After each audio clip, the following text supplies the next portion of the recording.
All right, first things first. Back at the start of the NFL season, I had said at that time that the one thing that I was not going to do was a weekly update on Tom Brady v. Bill Belichick. I mean, certainly it was one of the most famous breakups of all time.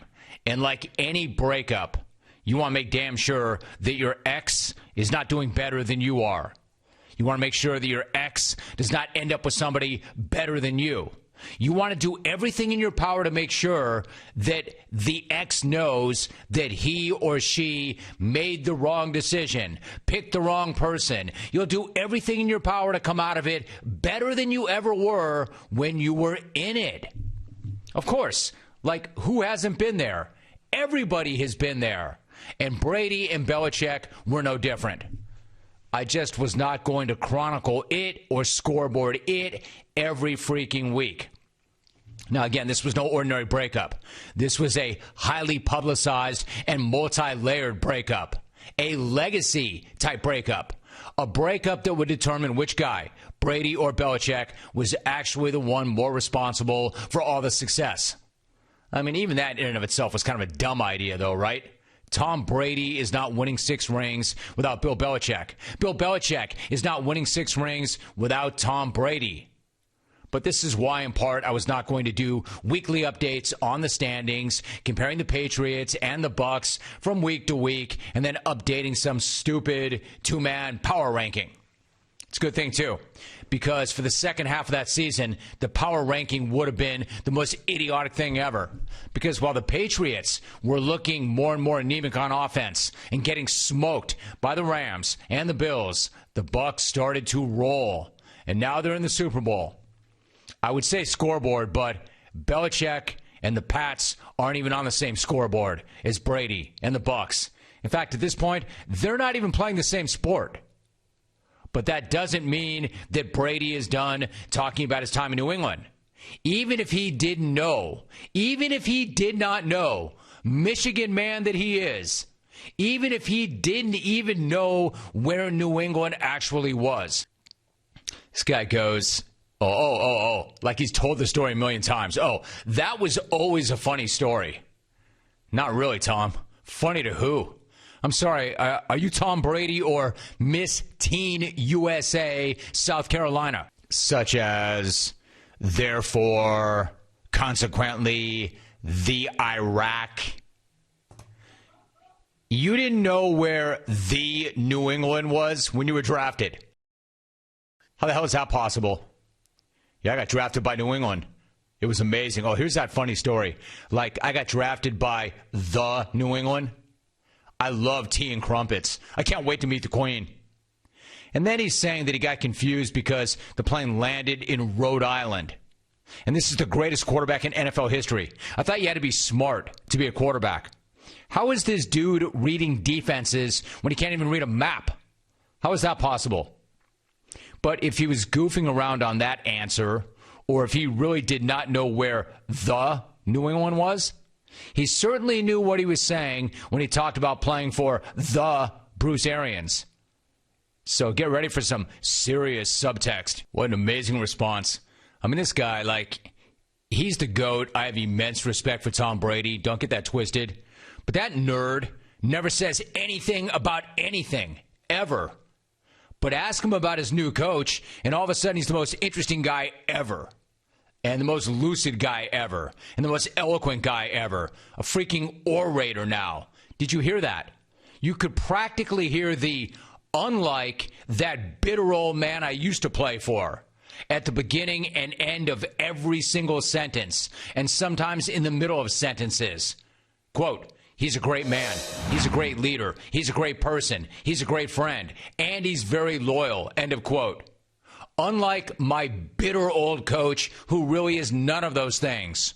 Quote, he's just got a great way about communicating effectively with everybody around here. End quote.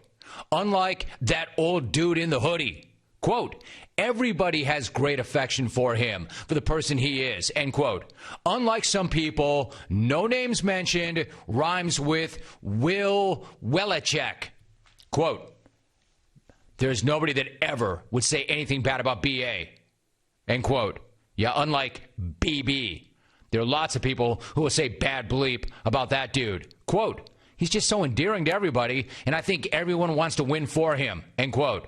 Yeah, I don't even have to say anything about that one because nobody thought that the hoodie was endearing. And I wanted to win in spite of him, not for him. Quote, I think that's what you want to do for a coach. You want to get out there and you want to win for him. End quote. Damn, I hated that old dude in New England. Wherever that is. Quote, he puts a lot into it, expects a lot out of it, has high expectations for us every day in practice, and I am just really excited for him to be recognized in the way that he is. End of quote. Yeah, that old guy that I used to play for, he gets way too much credit. How did it work out for him without me? Quote, I know he's a two-time coach of the year, but he's just done an amazing job this year with the team in really adverse situations. End quote. Yeah, that other dude, he didn't do too well in adverse situations this year. Did he? 7-9. Man, you know what he's thinking. He's thinking, you still think you can do better than me. You still think that you can do it without me. You still think it's about the system and not the players in the system. Okay, where are you and where am I right now? Right. Now tell me how my ass tastes. Hope that was worth it, old man, even though you and I both know that it was not. Well, it was for me. Quote, I love playing for him. End quote. And I don't think that I need to explain that one. Look, bottom line, I'm not looking to start anything here.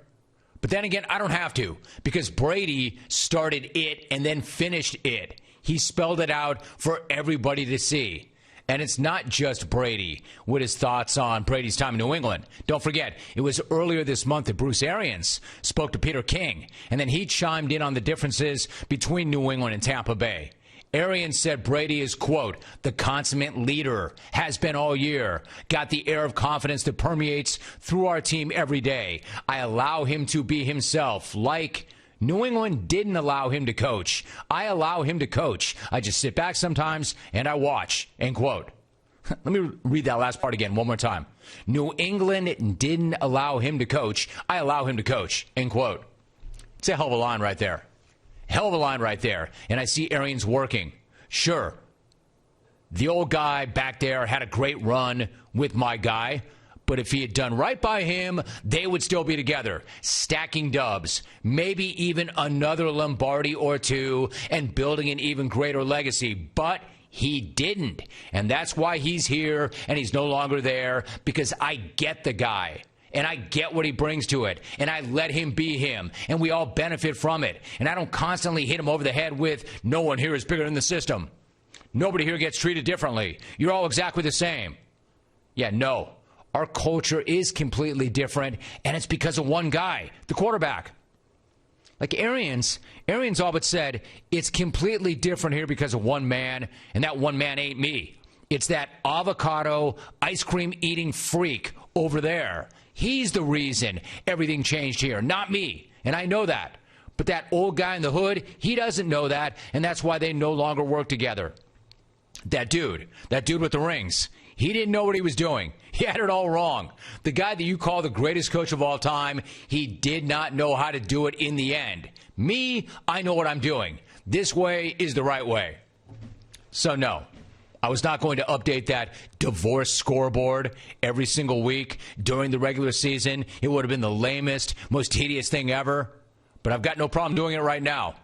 And right now, that scoreboard shows Brady kicking Belichick's ass, up 7 touchdowns late in the fourth quarter, and running flea flickers and trying to drop a C note on his ass.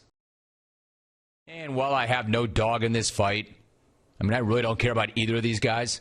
I can't say that I'm not entertained by this. I mean, who's not going to stop and gawk after a colossal breakup? Who doesn't want to see which side comes out better? Again, everybody in the history of the world has been through this. These two just happen to be doing it on the biggest stage ever. Where's New England? There is your divorce update. First one of the year. 1-800-636. Honey, John, consider that a divorce. Honey, consider that a divorce.